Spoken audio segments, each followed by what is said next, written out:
Phone tapping కేసులో Bhujanga Rao తిరుపతనులకు Nampally court న్యాయమూర్తి 14 రోజుల పాటు రిమాండ్ విధించారు. భుజంగరావు తిరుపతనులను శనివారం అర్ధరాత్రి పోలీసులు అరెస్టు చేశారు. ఇవాళ ఉదయమే వారిద్దరికీ గాంధీ ఆసుపత్రిలో వైద్య పరీక్షలు నిర్వహించి మ్యాజిస్ట్రేట్ ముందు హాజరుపరిచారు. ఈ క్రమంలో వీరికి కోర్టు 14 రోజుల రిమాండ్ విధించింది. దీంతో పోలీసులు వీరిని చంచల్గూడ జైలుకు తరలించారు. విచ్చలవిడిగా ఫోన్ ట్యాపింగ్లకు పాల్పడిన వ్యవహారంలో ప్రణీత్తో పాటు వీరిద్దరి పాత్రను గుర్తించిన దర్యాప్తు అధికారులు వారిని అరెస్టు చేశారు. రాజకీయ ప్రముఖుల, వ్యాపారస్తుల ఫోన్లను ట్యాప్ చేయడంలో వీరిద్దరి ప్రమేయం గురించి కీలక ఆధారాలు సేకరించే పనిలో దర్యాప్తు బృందం నిమగ్నమైంది.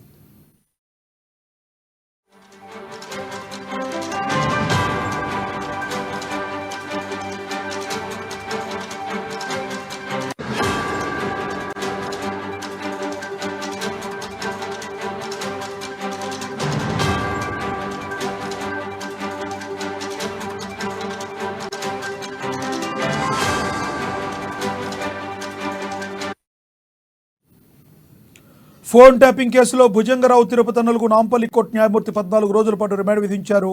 భుజంగరావు తిరుపతనులను శనివారం అర్ధరాత్రి పోలీసులు అరెస్టు చేశారు. ఇవాళ ఉదయమే వారిద్దరికీ గాంధీ ఆసుపత్రిలో వైద్య పరీక్షలు నిర్వహించి మ్యాజిస్ట్రేట్ ముందు హాజరుపరిచారు. ఈ క్రమంలో వీరికి కోర్టు 14 రోజుల పాటు రిమాండ్ విధించింది. దీంతో పోలీసులు వీరిని చంచల్గూడ జైలుకు తరలించారు. విచ్చలవిడిగా ఫోన్ ట్యాపింగ్లకు పాల్పడిన వ్యవహారంలో ప్రణీత్తో పాటు వీరిద్దరి పాత్రను గుర్తించిన దర్యాప్తు అధికారులు వారిని కూడా అరెస్టు చేశారు.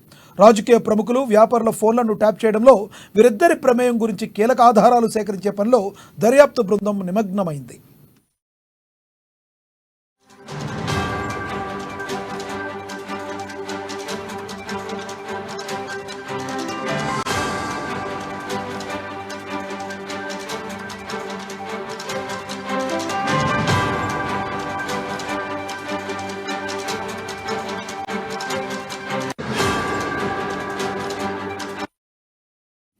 ఫోన్ ట్యాపింగ్ కేసులో భుజంగరావు తిరుపతనులకు నాంపల్లి కోర్టు న్యాయమూర్తి 14 రోజుల పాటు రిమాండ్ విధించారు.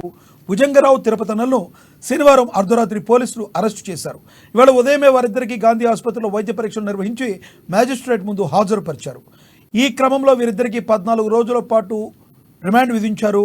దీంతో పోలీసులు వీరిని చంచల్గూడ జైలుకు తరలించారు. ఇదే విషయానికి సంబంధించి మరింత సమాచారాన్ని మా ప్రతినిధి రాంబాబు అందిస్తారు లైవ్ ద్వారా. రాంబాబు, చెప్పండి, మీ దగ్గర ఉన్న తాజా సమాచారం ఏంటి? ట్యాపింగ్ వ్యవహారం అయితే సంచలనం రేకెత్తిస్తూ ఉంది. ఇప్పటికే దీనికి సంబంధించినటువంటి వ్యవహారంలో ప్రణీత్ రావు ఏదైతుందో దిగ్గ్యాల ప్రణీత్ రావును ఇప్పటికే అరెస్ట్ చేయడం జరిగింది. అతన్ని విచారిస్తున్నటువంటి సందర్భంలోనే అనేక కొత్త విషయాలు కూడా వెలుగులోకి వస్తున్నాయి. తాజాగా ఎస్ఐబిలోనే అంటే స్పెషల్ ఇన్వెస్టిగేషన్ బ్రాంచ్కి సంబంధించినటువంటి ఇద్దరు అదనపు ఎస్పీలు కూడా ఈరోజు నిన్న అరెస్ట్ కావడం జరిగింది. వాళ్ళని ఈరోజు గాంధీ హాస్పిటల్కు తరలించి వైద్య పరీక్షలు చేసిన తర్వాత వీళ్ళు మేజిస్ట్రేట్ ముందు హాజరుపరచగా 14 రోజుల రిమాండ్ కూడా విధించినటువంటి పరిస్థితి. మొత్తం వీళ్ళని కూడా చంచల్గూడ జైలుకి అయితే తరలించడం జరిగింది. ఇదివరకే ఇటు ప్రణీత్ రావు కూడా చంచల్గూడ జైల్లో ఉన్నారు. ఇటు విచారణ అధికారులు ఇటు విచారిస్తున్నటువంటి సందర్భంలో కొత్తగా అనేక విషయాలు కూడా వస్తూ ఉన్నాయి. రాష్ట్రంలో ఉన్నటువంటి ప్రముఖులే టార్గెట్గా వీరైతే పనిచేస్తున్నారు. దీంతో ఇప్పటికే ఇటు సీఎం రేవంత్ రెడ్డి అంటే గతంలో పీసీసీ అధ్యక్షుడిగా ఉన్నప్పుడు ఇటు కాంగ్రెస్ ఇటు అధికారంలోకి వస్తుందన్నటువంటి అనుమానంతో మొత్తం ఇటు రేవంత్ రెడ్డిని అదేవిధంగా వివిధ కాంగ్రెస్ పార్టీలు ఇతర పార్టీలకు సంబంధించినటువంటి వ్యక్తులను టార్గెట్గా ఇటు వాళ్ళ సమాచారాన్ని మొత్తం కూడా సేకరించినట్టు తెలుస్తూ ఉంది. దీంతో ఇటు ఎస్ఐబిలో పనిచేస్తున్నటువంటి ఇటు ప్రణీత్ రావును ఉపయోగించుకొని కొంతమంది పెద్దలు ప్రణీత్ రావును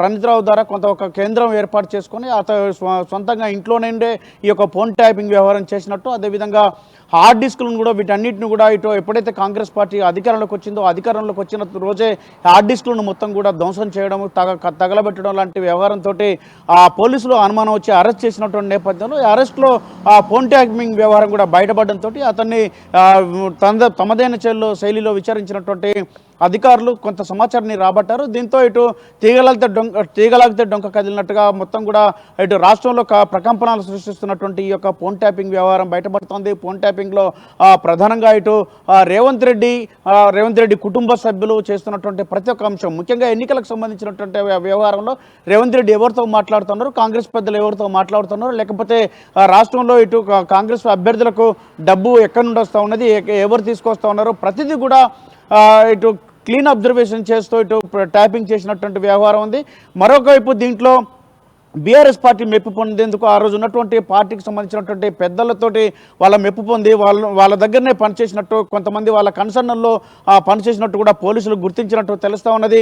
ఈ యొక్క ఆ పెద్దలు ఎవరనేది కూడా ఎక్కువ 2 రోజుల్లో బయటపడేటువంటి అవకాశం ఉంది. దీంతో ఇప్పటికే బీఆర్ఎస్ సంబంధించినటువంటి ప్రముఖులు, ఆ రోజు ప్రభుత్వంలో ఉన్నటువంటి కొంతమంది ప్రముఖుల పాత్ర ఉన్నట్టు, వాళ్ళ పాత్రధారులు కూడా వాళ్ళే అని తెలుస్తున్న నేపథ్యంలో కీలకంగా ఒక నేత ఇటు బీఆర్ఎస్ సంబంధించినటువంటి కీలకంగా ఇటు వరంగల్ జిల్లాకు సంబంధించినటువంటి ఖమ్మం జిల్లాకు సంబంధించినటువంటి నేతలు కూడా ఇందులో ఉన్నట్టు తెలుస్తోంది. మరొక వైపు ఇటు కీలకంగా ఒక బీఆర్ఎస్ సంబంధించినటువంటి ఒక పెద్ద నేత ఆయన ప్రమేయంతోనే కొంత భారీ ఎత్తున ఈ యొక్క ఫోన్ ట్యాపింగ్ వ్యవహారం మొత్తం కూడా జరిగినట్టు తెలుస్తోంది. మొత్తానికైతే ఇటు రాష్ట్రంలో జరిగినటువంటి ఈ యొక్క కొత్త ఫోన్ ట్యాపింగ్ వ్యవహారం అయితే ఇటు పెను ప్రకంపనలు సృష్టించడమే కాకుండా చాలామంది గుండెల్లో గుబులు రేకెత్తేస్తోంది. రైళ్లు పరిగెడుతున్నాయి, వాళ్ళు రేపు మాపు అరెస్టు ఖాయం అంటూ కూడా ప్రచారం అయితే జరుగుతోంది. దీంతో ఇప్పటికైతే ఇటు భుజంగరావు కానీ లేకపోతే వీళ్ళ అరెస్టులతోటి తిరుపతి అన్న అరెస్టులతోటి అయితే మొత్తం ఈ అదనపు ఎస్పీలతోటి ఆ అరెస్టులతోనైతే మొత్తం కొంతమేరకు అయితే సమాచారం కూడా రాబట్టొచ్చు అని చెప్పేసి అధికారులు అయితే భావిస్తున్నారు.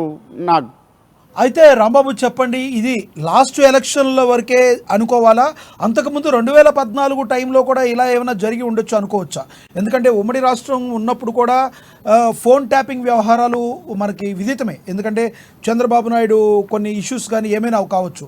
ఆ టైంలో కూడా ఇలాంటి చర్యలు ఏమైనా జరిగినాయి అనుకోవచ్చా? అంటే లక్ష్మణ్, ఇప్పుడైతే రాష్ట్రంలో ఇటు తెలుగు రాష్ట్రాల్లో ఇది ఫోన్ ట్యాపింగ్ వ్యవహారం అయితే సంచలనం రేకెత్తిస్తోంది. ఎందుకంటే అటు ఆంధ్రలో కూడా ఫోన్ ట్యాపింగ్ చేస్తున్నారని చెప్పేసి ప్రధాన ప్రతిపక్షాలు అయితే ఆరోపిస్తూ ఉన్నాయి. అక్కడ ఇదే పరిస్థితి ఉంది. ఇప్పుడు గతంలో ఉన్నటువంటి అంటే కాంగ్రెస్ పార్టీ ప్రతిపక్షంలో ఉన్నప్పుడు బీఆర్ఎస్ పార్టీ అదే పని చేసిందని చెప్పేసి కాంగ్రెస్ నేతలు ఆరోపణలు చేయడమే కాకుండా వాళ్ళు కూడా అనేక సందర్భాల్లో కూడా ఆ కంప్లైంట్ కూడా డీజీపీకి కూడా కంప్లైంట్ ఇచ్చినటువంటి పరిస్థితి ఉన్నది. కానీ వాళ్ళు ఏదైతే కంప్లైంట్ చేశారో అనుకున్నట్టుగానే ఈ యొక్క ఫిర్యాదులు ఏ మేరకు అయిందో అంతకంటే ముందుగానే ఈ యొక్క ఫోన్ ట్యాపింగ్ వ్యవహారం జరిగినట్టయితే ఇప్పుడు హార్డ్ డిస్కులు ధ్వంసంతో కాంగ్రెస్ పార్టీ అధికారం చేపట్టిన రోజే ఈ వ్యవహారం మొత్తం హార్డ్ డిస్కులు తగలబెట్టడంతో అనుమానం వచ్చి ఈ యొక్క మొత్తం ప్రక్రియను మొత్తం కూడా తీగలాగిలతో డొంక కలిగినట్టు మొత్తం వ్యవహారంతో బయటపడ్డది. కాబట్టి గతంలో ఈ యొక్క బీఆర్ఎస్ సర్కార్ వచ్చిన తర్వాత కూడా వచ్చిన రెండేళ్ల నుండే అప్పటికే కాంగ్రెస్ పార్టీ ఆరోపిస్తుంది తమకు సంబంధించినటువంటి ప్రతిపక్షాలకు సంబంధించినటువంటి ఇన్ఫర్మేషన్ సేకరిస్తున్నారు, ఫోన్ ట్యాపింగ్ చేస్తున్నారు అని చెప్పేసి వాళ్ళు ఆరోపిస్తున్నారు. ఇప్పుడు ఏదైతే ఆరోపణలు చేశారో ఇప్పుడు ఉన్నటువంటి ట్యాపింగ్ వ్యవహారం బయటపడ్డ తర్వాత ఇవన్నీ కూడా నిజమైన ఒక చర్చ అయితే జరుగుతూ ఉన్నది. లక్ష్మీనాథ్.